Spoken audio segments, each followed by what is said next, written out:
Good morning friends, welcome back to another video. इस video के माध्यम से हम कवर अप करने वाले हैं 31 क्वेश्चन से लेकर 60 क्वेश्चन तक, क्वेश्चन नंबर 60 तक। कुल मिलाकर 30 प्रश्नों का एक शानदार संग्रह होगी। इसके पहले 30 प्रश्नों को 1 से लेकर 30 तक के प्रश्नों को हम कवर अप कर चुके हैं। अगर अभी तक आपने उसे नहीं देखा है तो डिस्क्रिप्शन बॉक्स में पूरा प्लेलिस्ट दे दूंगा, जिसमें से लगभग कई जो है वीडियो पड़े होंगे जो कि इसी तरीके से कवर अप कराया गया है। एक शानदार मल्टीपल चॉइस क्वेश्चन और उसके साथ उससे बेहतरीन एक्सप्लेनेशन के साथ। अगर आप टीजीटी पीजीटी की तैयारी कर रहे हैं और अभी तक चैनल को सब्सक्राइब नहीं किए हैं तो प्लीज़ सब्सक्राइब कर लें। इतने ज़्यादा मल्टीपल चॉइस क्वेश्चन इस चैनल के माध्यम से करा दिया जाएगा कि जब भी आप एग्जाम में बैठेंगे तो आपको बिल्कुल फील होगा कि सारे क्वेश्चन आपको कहीं ना कहीं यहीं से देखने को मिलने वाले हैं। यानी कि मल्टीपल चॉइस क्वेश्चन इतने ज़्यादा कवर करवा दिए जाएंगे, साथ ही साथ एक्सप्लेनेशन करवा दिया जाएगा। लगातार जब तक एग्ज़ाम ना हो तब तक ऐसे ही क्वेश्चन आपको मिलते रहेंगे और जब आप वहाँ एग्ज़ाम में बैठेंगे तो आपको कहीं ना कहीं फील होगा कि हूबहू क्वेश्चन अगर ना भी मिलेगा तो कहीं ना कहीं एक्सप्लेनेशन के अंदर से क्वेश्चन को जो है घुमा कर रखा गया है। तो बिल्कुल निश्चिंत होकर आप चैनल को सब्सक्राइब कर लें, बेल आइकन को प्रेस कर दें और ऐसे ही शानदार वीडियो रोज लेकर आता रहता हूं। तो स्टार्ट करते हैं क्वेश्चन नंबर 31 से। क्वेश्चन देखिएगा, क्वेश्चन है bast fibres are obtained from the leaves of. Bast रेशे प्राप्त होते हैं। 4 ऑप्शन है। ऑप्शन ए है गोसिपियम, ऑप्शन बी है कोकस, ऑप्शन सी है कार्कोरस और ऑप्शन डी है अगेव। तो इसमें राइट आंसर क्या हो जाएगा? इसका राइट आंसर हो जाएगा ऑप्शन नंबर सी कार्कोरस। कार्कोरस इसका राइट आंसर हो जाएगा। Right answer option number C हो जाएगा। चलिए इसके विषय में बात करते हैं। जो बास्ट फाइबर्स होता है वो सेकेंडरी फ्लोएम से प्राप्त किया जाता है, इसलिए इसे फ्लोएम फाइबर भी कहते हैं। जूट जिसको कार्कोरस कैप्सुलरिस एक बास्ट रेशा है, इसका उपयोग बोरे, रस्से, थैले आदि बनाने में किया जाता है। नेक्स्ट क्वेश्चन की तरफ मूव करते हैं। क्वेश्चन नंबर 32 देखिएगा। क्वेश्चन है टाइलोसिस आर प्रेजेंट इन। बढ़िया क्वेश्चन है। तो टाइलोसिस उपस्थित रहता है। ए प्राइमरी जाइलम, बी फ्लोएम, सी सेकेंडरी जाइलम, डी पिथ सेल्स। तो इसका राइट आंसर क्या हो जाएगा? इसका राइट आंसर हो जाएगा ऑप्शन नंबर सी। और ऑप्शन नंबर सी क्या है? सेकेंडरी जाइलम इसका राइट आंसर हो जाएगा। बहुत से पौधों में जाइलम वाहिकाओं में गुब्बारे सदृश फूली हुई आउटग्रोथ बन जाती हैं, जिसे टाइलोसिस कहते हैं। साधारणतः ये रचनाएं सेकेंडरी जाइलम की ट्रैकीड में वाहिकाओं में उत्पन्न होती हैं और वाहिका गुहा को बंद कर देती हैं। पूर्ण विकसित टाइलोसिस मंड, स्फट, रेजिन, गोंद अन्य पदार्थ पाए जाते हैं। टाइलोसिस अंतः काष्ठ में पाई जाती हैं और उसकी आयु बढ़ाती हैं। Question number 33। क्वेश्चन देखिएगा। क्वेश्चन है the family leguminosae is economically important as its member produce. Leguminosae कुल आर्थिक रूप से महत्वपूर्ण है क्योंकि इसके सदस्य उत्पादन करते हैं। Option number A cereals, B oils, C fibres, D pulses. Simple question है, आंसर सभी को पता होगा। ऑप्शन नंबर डी इसका राइट आंसर हो जाएगा, पल्सेस इसका राइट आंसर हो जाएगा। लेग्यूमिनेसी कुल आर्थिक रूप से बहुत महत्वपूर्ण है क्योंकि इसके सदस्य मुख्यतः दलहनी फसलें जैसे अरहर, राजमा, चना, मूंग, उड़द, मूंगफली आदि उत्पन्न करते हैं। क्वेश्चन नंबर 34 देखिएगा। क्वेश्चन क्या है? क्वेश्चन है which one of the following is a false fruit. निम्न में से कौन एक कूट फल है? Option number A apple, B tomato, C guava, D banana. Right answer क्या होगा इसका? सभी जानते हैं इसका राइट आंसर। तो राइट आंसर क्या हो जाएगा? इसका राइट आंसर हो जाएगा ऑप्शन नंबर ए एप्पल इसका राइट आंसर हो जाएगा। तो कूट फल क्या है पहले आप समझें। फल जो है परिपक्व अंडाशय को कहते हैं। यदि फल के बनने में पुष्प का केवल अंडाशय ही भाग लेता है तो उसे ट्रू फ्रूट यानी सत्य फल कहते हैं, जैसे मटर, आम। लेकिन कभी कभी फल के बनने में अंडाशय के अतिरिक्त पुष्प के अन्य भाग जैसे थैलमस यानी पुष्पासन, बाह्यदल यानी सेपल्स इत्यादि भी भाग लेते हैं। ऐसे फलों को फॉल्स फ्रूट यानी कूट फल कहते हैं। जैसे सेब याद रखेंगे तो सेब तो आंसर ही है। इसके साथ साथ पियर, पियर मतलब नाशपाती, पियर नाशपाती में इसमें फल बनने में कौन सा भाग जो है लेता है, पुष्पासन लेता है। और इसके विषय में समझिएगा, कभी कभी पौधों में निषेचन यानी फर्टिलाइजेशन की क्रिया ना हो, फर्टिलाइजेशन की क्रिया ना होने पर भी अंडाशय फल में बदल जाता है। ऐसे फलों को क्या नाम देते हैं, अनिषेक फली। अनिषेक फली का मतलब पार्थेनोकार्पी फ्रूट, पार्थेनोकार्पी फ्रूट। तो डायरेक्ट मतलब बिना निषेचन के फल बनने की प्रक्रिया हो जाएगी। और ये फल होते कैसे हैं, सीडलेस होते हैं, बीज रहित होते हैं। यदि बीज होते भी हैं तो उनमें अंकुरण की क्षमता नहीं होती है। और पार्थेनोकार्पी का एग्जाम्पल क्या हो जाएगा कि जैसे केला हो जाएगा, अमरूद हो जाएगा, अंगूर हो जाएगा, संतरा हो जाएगा, ये सभी अनिषेक फल के उदाहरण हैं। और एक होता है बेरी फ्रूट, उसका उदाहरण कौन कौन सा है, टमाटर, सरस फल, ये सभी बेरी फ्रूट फल के उदाहरण हैं। नेक्स्ट क्वेश्चन की तरफ मूव करते हैं। क्वेश्चन नंबर 35 देखिएगा। क्वेश्चन क्या है, क्वेश्चन है which of the following gymnosperm show the presence of tetrasporic embryo sac. निम्न में से किस अनावृत बीजी में टेट्रास्पोरिक भ्रूण कोष पाया जाता है। ए नीटम में, B Cycas, C Ephedra, D Pinus. Right answer इसका हो जाएगा ऑप्शन नंबर ए नीटम में। तो टेट्रास्पोरिक जो है एम्ब्रियोसाइक किस में पाया जाता है, नीटम में। नीटम अनावृत बीजी में टेट्रास्पोरिक एम्ब्रियोसाइक की उपस्थिति होती है। सभी गुरु बीजाणु मात्र कोशिकाएं विभाजित होकर क्या बनाती हैं, टेट्रास्पोरिक एम्ब्रियोसाइक बनाती हैं। इनमें से केवल एक प्रजनन में भाग लेता है, बाकी सब नष्ट हो जाते हैं। नीटम में टेट्रास्पोरिक भ्रूणकोष की उपस्थिति एंजियोस्पर्म के साथ समानता को परिलक्षित करता है। क्वेश्चन नंबर 36 की तरफ मूव करते हैं। क्वेश्चन देखिएगा, क्वेश्चन है in which family cyathium inflorescence is found. किस कुल में साइथियम पुष्पगुच्छ पाया जाता है। ये Euphorbiaceae, B Amaranthaceae, C Casuarinaceae, D Ranunculaceae. तो साइथियम पुष्पक्रम, साइथियम इन्फ्लोरेसेंस किस में पाया जाता है। राइट आंसर क्या होगा इसका, इसका राइट आंसर हो जाएगा ऑप्शन नंबर ए यूफोर्बिएसी। साइथियम पुष्पक्रम यूफोर्बिएसी कुल के पौधे में पाई जाती हैं। इनमें कप के आकार का गुच्छ पाया जाता है जिसे साइथिया कहते हैं, जिनमें से प्रत्येक कलिका के समान दिखता है, परंतु वस्तुतः इनमें केवल एक मादा जनन अंग पाया जाता है जो चारों ओर से कई पुरुष पुष्प द्वारा ढका होता है, जिनमें एक पुंकेसर पाया जाता है। क्वेश्चन नंबर 37 की तरफ मूव करते हैं। क्वेश्चन देखिएगा, the placentation in family एस्ट्रेसी is. कुल एस्ट्रेसी में बीजांड न्यास होता है। तो राइट आंसर देखने से पहले इसके ऑप्शंस को देख लेते हैं। ऑप्शन नंबर ए है parietal, B axile, C basal, D marginal. Right answer क्या होगा इसका, इसका राइट आंसर हो जाएगा option number C basal. Asteraceae में बीजांड न्यास कैसा होता है, बेसल होता है। और सीमांत, इसके विषय में बात करें, आंसर तो सी ही सही होगा, लेकिन इसके विषय में भी बात कर लेते हैं। सीमांत बीजान्यास यानी मार्जिनल प्लेसेंटेशन किस में पाया जाता है, लेग्यूमिनेसी में या फेबेसी में। तो आप इसको याद रखेंगे, यल लिख दे रहे हैं हम, लेग्यूमिनेसी कुल में या फेबेसी कुल जो होता है उसमें पाया जाता है। और एक्सियल, एक्सियल किस में पाया जाता है ये भी आप ध्यान रखें।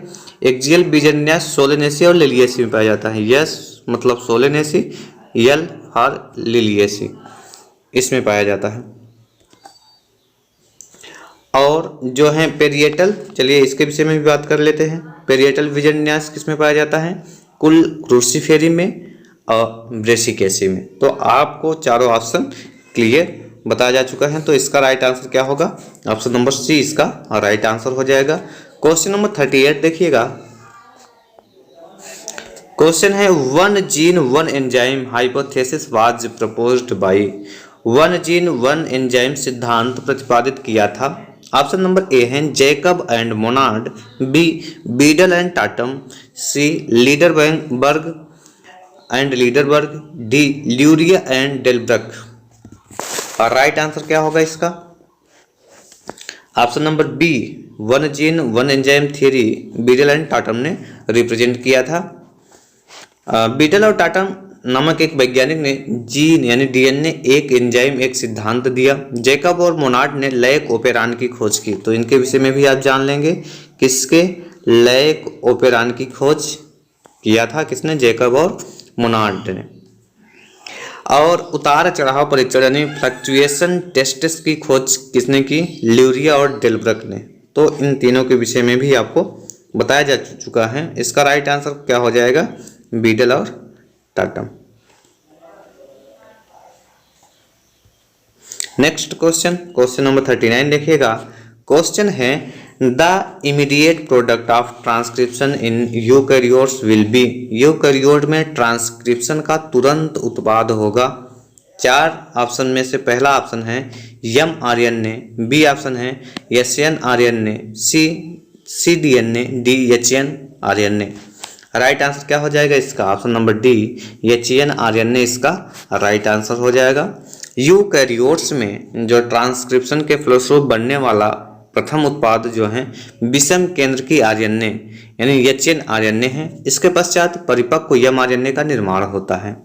एचएन आरएनए में एक विशेष प्रकार के अनुक्रम यानी सीक्वेंस होते हैं जो परिपक्व एम आरएनए से लगभग 10 गुना अधिक होते हैं।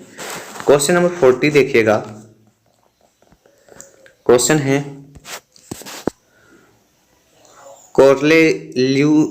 कोर्लेयूलर performed his experiment on different varieties of. Koelreuter ने किन विभिन्न किस्मों पर अपना प्रयोग किया था? Option number A tomato, B tobacco, C turnip, D tecoma. तो राइट आंसर क्या होगा इसका? इसका right answer option number B tobacco इसका राइट आंसर हो जाएगा। कोर्लेयूलर और गायर्टनर ने सन 1761 में किसमें? सन 1761 में विभिन्न संकरण प्रयोग तंबाकू की जातियों पर किए, परंतु इन्होंने कई आनुवंशिक लक्षणों की वंशागति का एक साथ अध्ययन करने का प्रयास किया। इससे ये भ्रमित हो गए। क्वेश्चन नंबर 41 देखिएगा। क्वेश्चन है the cause of chlorosis in plant. पौधों में हरित रोग का कारण है। Option number A excess Mg, B excess Mn, C deficiency of Mg and D deficiency of Mn. इसका राइट आंसर क्या होगा? क्लोरोसिस यानी हरित रोग का कारण क्या है? राइट आंसर हो जाएगा option number C deficiency of Mg. Mg यानी मैग्नीशियम क्लोरोफिल का प्रमुख घटक होता है। पूरे पौधों में उपस्थित एमजी का 15 से 20% भाग क्लोरोफिल में पाया जाता है। यह वसा, प्रोटीन, कार्बोहाइड्रेट, विटामिन के संश्लेषण में भाग लेता है। यह पुराने भाग से नए भाग की तरफ संचरण करता है। इसलिए इसकी कमी से क्लोरोसिस रोग हो जाता है जो कि हरित रोग है, जो सबसे पहले पुरानी पत्तियों में लक्षण दिखाई देते हैं। पत्तियां पीली पड़ जाती हैं। क्वेश्चन नंबर 42 देखिएगा।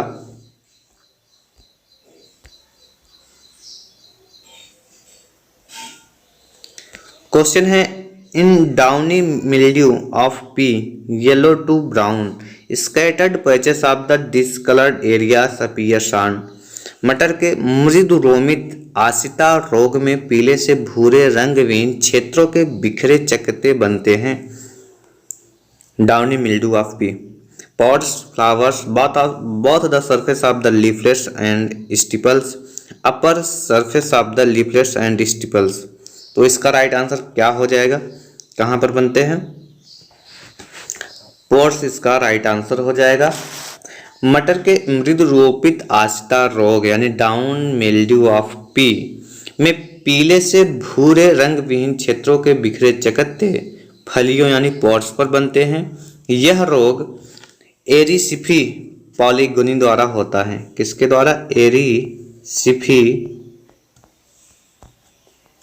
पॉलीगोनी के द्वारा होता है। नेक्स्ट क्वेश्चन की तरफ मूव करते हैं। क्वेश्चन नंबर 43 देखिएगा। क्वेश्चन है which one of the following is not a factor of wild life conservation. वन्य जीवन के संरक्षण के लिए कौन सा कारक आवश्यक नहीं है? Option number A loss of wild life, B deforestation, C construction of dam, D all of the above. कौन सा कारक आवश्यक नहीं है क्वेश्चन में पूछा गया है। तो इसमें से जो कारक दिए गए हैं कोई भी कारक आवश्यक नहीं है। Option number D is the right answer. वन्य जीव के विकास, वनों के विकास तथा बायोस्फीयर रिजर्व, नेशनल पार्क, वानस्पतिक उद्यान आदि को बनाकर वन्य जीव व पेड़ पौधे का संरक्षण किया जाता है। जबकि प्रश्न में क्या किया गया है कि वन का विनाश, वन्य जीवों के विनाश तथा बांध बनाकर, ये कारक वन्य जीवन संरक्षण के लिए आवश्यक नहीं है। क्वेश्चन नंबर 44 देखिएगा। क्वेश्चन है the maximum damage to forest cover on earth is being done by. पृथ्वी को आच्छादित करने वाले वनों को सर्वाधिक हानि पहुंचाती हैं। Option number A edaphic factor, B climatic factors, C biotic factor, D physiographic factor. Right answer क्या होगा? Maximum damage to forest cover on earth is being done by. Right answer option number C हो जाएगा, biotic factor. पृथ्वी को आच्छादित करने वाले सर्वाधिक वनों को हानि जैविक कारकों यानी बायोटिक फैक्टर द्वारा होता है। राष्ट्रीय वन अन्वेषकों द्वारा प्राप्त किए गए आंकड़ों के अनुसार 2009 से 2013 के मध्य 2009 से 13 के मध्य फिनलैंड के वन उत्पादन में लगभग 50% नुकसान हुआ। लगभग 50% नुकसान हुआ। सबसे अधिक हानि हवा, बर्फ, हिम आदि जलवायु कारकों के द्वारा हुआ है। नेक्स्ट क्वेश्चन देखिएगा, क्वेश्चन नंबर 45। क्वेश्चन क्या है? Kanha national park is located in. Kanha राष्ट्रीय उद्यान कहाँ स्थित है? बहुत इंपॉर्टेंट क्वेश्चन है। और जितने भी राष्ट्रीय उद्यान जहाँ स्थित हैं तो बॉटनी के अंतर्गत पूछा जा सकता है एक क्वेश्चन के अंतर्गत, आप एक बार उसको कंप्लीट कर लेंगे। तो ऑप्शन देखिएगा, असम, राजस्थान, मध्य प्रदेश, उत्तर प्रदेश। राइट आंसर हो जाएगा ऑप्शन नंबर सी। क्या है? मध्य प्रदेश। इसे कान्हा टाइगर रिजर्व भी कहते हैं। क्वेश्चन नंबर 46 देखिएगा। क्वेश्चन है which one of the following elements plays an important role in biological nitrogen fixation. निम्न में से कौन से तत्व जैविक नाइट्रोजन स्थिरीकरण में मुख्य भूमिका निभाते हैं? Option number A molybdenum, B manganese, C copper, D zinc. बोल रहा है कि जैविक नाइट्रोजन में मतलब बायोलॉजिकल नाइट्रोजन फिक्सेशन में इंपॉर्टेंट रोल कौन सा एलिमेंट करते हैं। आंसर क्या होगा इसका आंसर हो जाएगा ऑप्शन नंबर ए, मोलिब्डेनम इसका राइट आंसर हो जाएगा। मोलिब्डेनम तत्व जैविक नाइट्रोजन स्थिरीकरण में मुख्य भूमिका निभाते हैं। इसकी बहुत कम मात्रा पौधों में आवश्यक होती है। और अगर बात की जाए तो मोलिब्डेनम के कुछ कार्य के विषय में समझ लेते हैं। यह क्या क्या करता है? नाइट्रोजन उपापचय की क्रिया में नाइट्रेट रिडक्टेज नामक उत्प्रेरक को क्रियाशील करता है। यह अमीनो अम्ल सांद्रता को संचालित करता है। एस्कॉर्बिक एसिड और विटामिन सी के संश्लेषण में मोलिब्डेनम का उपयोग है और हरित लवक के रक्षक के रूप में करता है। और इसके डिफिशियंसी से कौन कौन से सिम्टम देखने को मिलते हैं?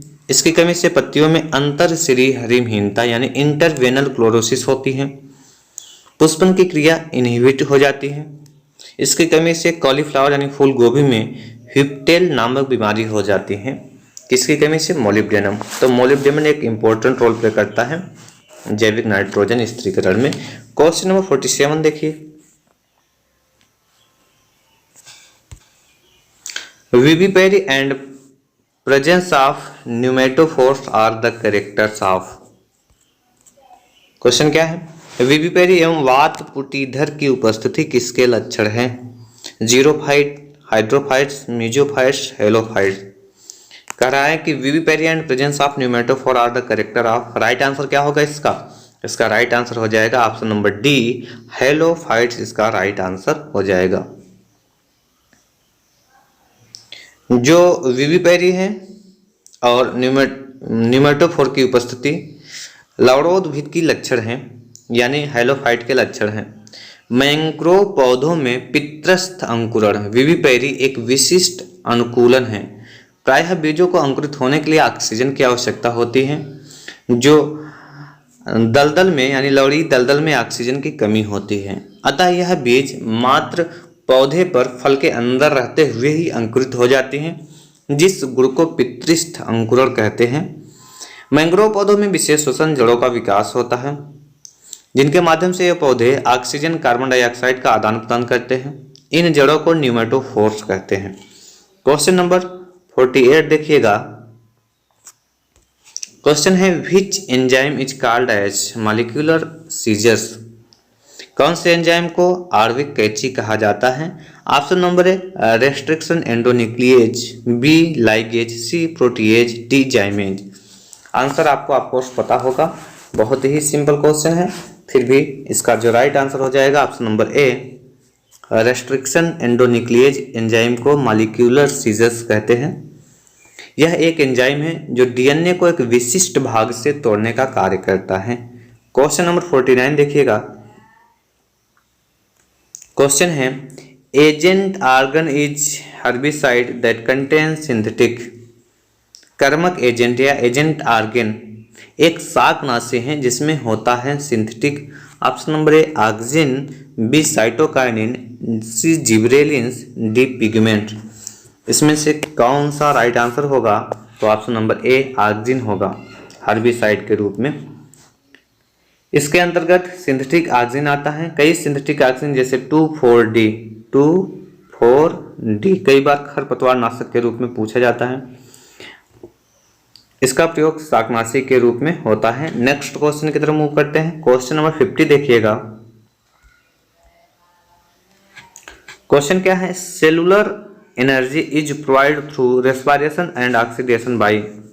श्वसन एवं ऑक्सीजन से कोश की ऊर्जा प्राप्त की जाती है।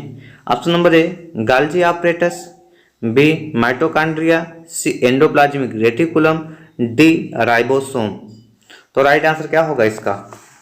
श्वसन एवं ऑक्सीजन से कोश की ऊर्जा कहां से प्राप्त होती है? ऑप्शन नंबर बी माइटोकॉन्ड्रिया द्वारा। श्वसन एवं ऑक्सीजन से कोश की ऊर्जा माइटोकॉन्ड्रिया से प्राप्त होती है। इसमें माइटोकॉन्ड्रिया के F1 कण, जिसको ऑक्सीसोम भी बोलते हैं, कौन सा कण? F1 कण पर एटीपी का निर्माण होता है, जिससे माइटोकॉन्ड्रिया को कोशिका का पावर हाउस कहते हैं। क्वेश्चन नंबर 51 देखिए। क्वेश्चन है which among the following is not an example of induced nastic movement. निम्नलिखित में से कौन सा एक प्रेरित अनुकुंचन गति का उदाहरण नहीं है? Option number A epinasty, B photonasty, C thermonasty, D seismonasty. Question पूछ रहा है कि कौन सा इसमें से इंड्यूस्ड नास्टिक मूवमेंट का एग्जाम्पल नहीं है, पूछ रहा है, तो ध्यान में रखना है। राइट आंसर होगा ऑप्शन नंबर ए, और ऑप्शन नंबर ए है इपिनास्टी यानी अधोकुंचन। अधोकुंचन जो है ये इंड्यूस्ड नास्टिक मूवमेंट का उदाहरण नहीं है। इस प्रकार की गति में पत्ती के ऊपरी पक्ष में अधिकतम वृद्धि होती है, जिससे पुष्प कलिका खुल जाता है। प्रकाशानुकुंचन क्या है, इसके विषय में जान लेते हैं। जब पौधे के अंगों की गति प्रकाश उद्दीपन के प्रभाव द्वारा निर्धारित होती है। तापानुकुंचन क्या होता है? थर्मोनास्टी क्या होता है? जब पौधे के अंगों की गति ताप के कारण होती है। और सिस्मोनास्टी क्या होता है? यह मुख्यतः छुई मुई पौधों में पाया जाता है। छुई मुई के किसी भाग को स्पर्श करने पर पत्तियां नीचे की तरफ झुक जाती हैं। छुई मुई को लाजवंती पौधा भी कहते हैं। क्वेश्चन नंबर 52 देखिए। क्वेश्चन है the growth hormone responsible for bolting are. Bolting के लिए जिम्मेदार वृद्धि हार्मोन होते हैं। A auxin, B kinetins, C coumarins, D gibberellins. Right answer इसका हो जाएगा ऑप्शन नंबर डी जिब्रेलिन्स इसका राइट आंसर हो जाएगा। बोल्टिंग के लिए जिम्मेदार वृद्धि हार्मोन जिब्रेलिन्स होते हैं। कम तापक्रम तथा दीर्घ प्रकाश काल के स्थान पर उचित सांद्रता का जिब्रेलिन का विलयन छिड़कने से एक लंबा पुष्पवृंत निकलकर पुष्प उत्पन्न करता है और इसे ही बोल्टिंग कहते हैं। तो इससे आप बोल्टिंग को भी अच्छे से समझ पाए होंगे। क्वेश्चन नंबर 53 देखिएगा। क्वेश्चन है the smallest cytochrome 100 amino acid is. सबसे छोटा साइटोक्रोम जो सब अमीनो अम्ल का है कौन सा है? Option number A cytochrome A, cytochrome A3, cytochrome B, cytochrome C. तो राइट आंसर इसका हो जाएगा option number D cytochrome C. सबसे स्मॉलेस्ट साइटोक्रोम है जो 100 अमीनो एसिड का होता है। क्वेश्चन नंबर 54 देखिएगा।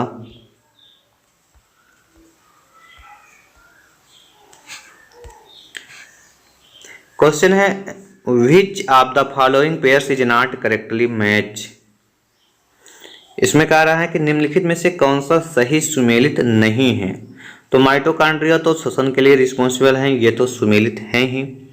क्लोरोप्लास्ट प्रकाश संश्लेषण के लिए ये भी सही सुमेलित हैं। राइबोसोम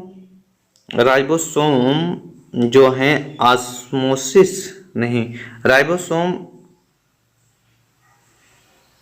राइबोसोम तो प्रोटीन संश्लेषण के लिए होना चाहिए, तो यही सही सुमेलित नहीं है। प्रोटीन सिंथेसिस के लिए रिस्पॉन्सिबल है। तो और कोशिका भित्ति परासरण के लिए, मतलब कि ऑप्शन नंबर सी जो होगा वो राइबोसोम वाष्पोत्सर्जन के लिए तो कोई रिस्पॉन्सिबल नहीं है। राइबोसोम वाष्पोत्सर्जन नहीं बल्कि प्रोटीन सिंथेसिस के लिए रिस्पॉन्सिबल होता है। तो ऑप्शन नंबर सी सही सुमेलित नहीं है, मतलब करेक्टली मैच्ड नहीं है। क्वेश्चन नंबर 55 की तरफ मूव करते हैं। क्वेश्चन देखिएगा। क्वेश्चन है the ultimate source of organic variation is. जैव परिवर्तन का परम स्रोत है। A natural selection, B sexual reproduction, C hormonal action, D mutation. कह रहा है कि ultimate source of organic variation, जैव परिवर्तन का परम स्रोत क्या है बताइए। चारों में से राइट आंसर क्या होगा? ऑप्शन नंबर डी म्यूटेशन इसका राइट आंसर हो जाएगा। जैव परिवर्तन यानी ऑर्गेनिक वेरिएशन का प्रमुख स्रोत उत्परिवर्तन है। किसी जीव के किसी लक्षण में आकस्मिक व वंशागत परिवर्तन को उत्परिवर्तन कहते हैं। उत्परिवर्तन यूं तो प्रकृति में अपने आप होते रहते हैं, लेकिन कुछ कारकों द्वारा बहुत उच्च आवृत्ति में उत्परिवर्तन प्रेरित किया जाता है। अगर इसके आधार पर देखा जाए तो इसको दो भागों में बांटा गया है। एक होता है स्वतः उत्परिवर्तन, स्पॉन्टेनियस म्यूटेशन। कौन सा? Spontaneous mutation. और दूसरा होता है प्रेरित उत्परिवर्तन यानी इंड्यूस्ड उत्परिवर्तन। नेक्स्ट क्वेश्चन देखिएगा, क्वेश्चन नंबर 56। क्वेश्चन क्या है? क्वेश्चन है destruction of the nucleolus of a cell by ultraviolet rays will. पराबैंगनी किरणों द्वारा कोशिका की केंद्रिका के विनाश से होगा। ऑप्शन नंबर है stimulate cell division, B inhibit cell division, C kill the cell, D cause gene mutation. कह रहा है कि पराबैंगनी किरणों द्वारा कोशिका के केंद्रिका के विनाश से क्या प्रभाव होगा। तो राइट आंसर क्या होगा इसका? इसका राइट आंसर हो जाएगा ऑप्शन नंबर डी। और ऑप्शन नंबर डी क्या है? काज जीन म्यूटेशन, जीन उत्परिवर्तन हो जाएगा। पराबैंगनी किरणों द्वारा कोशिका को केंद्रिका के विनाश यानी टूटने से जीन उत्परिवर्तन होता है। जब उत्परिवर्तन किसी भौतिक या रासायनिक कारक के उपचार करने पर उत्पन्न होता है तो उसे इंड्यूस्ड म्यूटेशन कहते हैं। जो कारक उत्परिवर्तन प्रेरित करते हैं उन्हें म्यूटाजीन कहा जाता है। और ये दो प्रकार के होते हैं,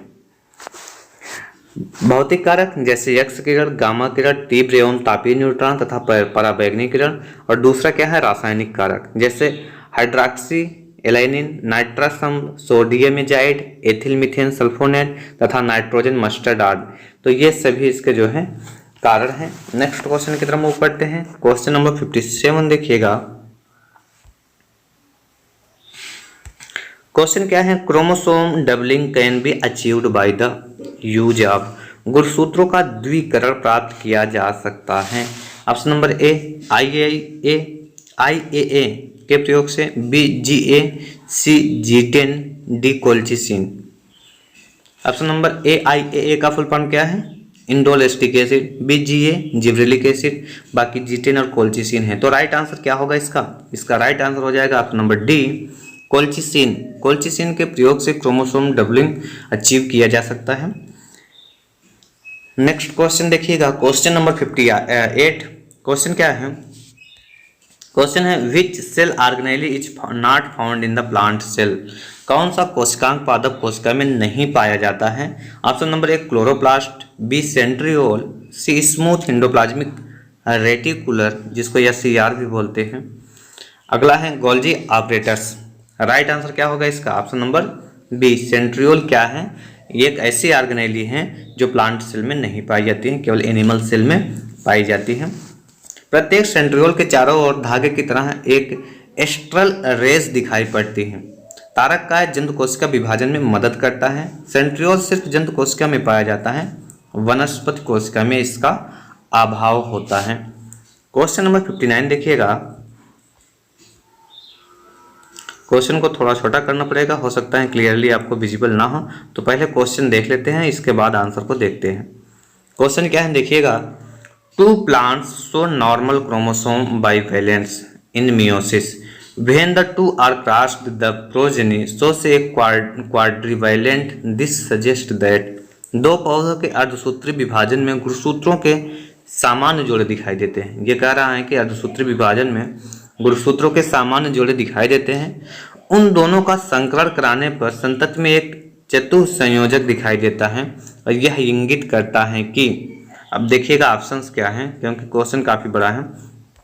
ऑप्शन देखिएगा, both the plants are translocation heterozygotes, both the plants and translocation homozygotes, one plant is normal and other is translocation heterozygote, both plants are टेट्रासोमिक।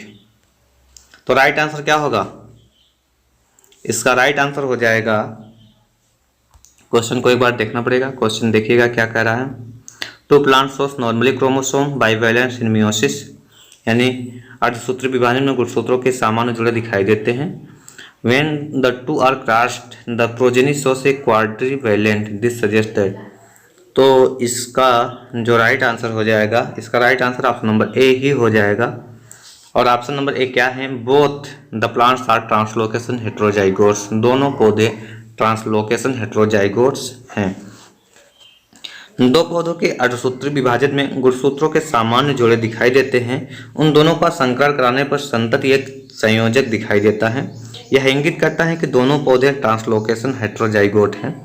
Question number 60 की तरफ मूव करते हैं। क्वेश्चन नंबर 60 देखिएगा। क्वेश्चन है scutellum है।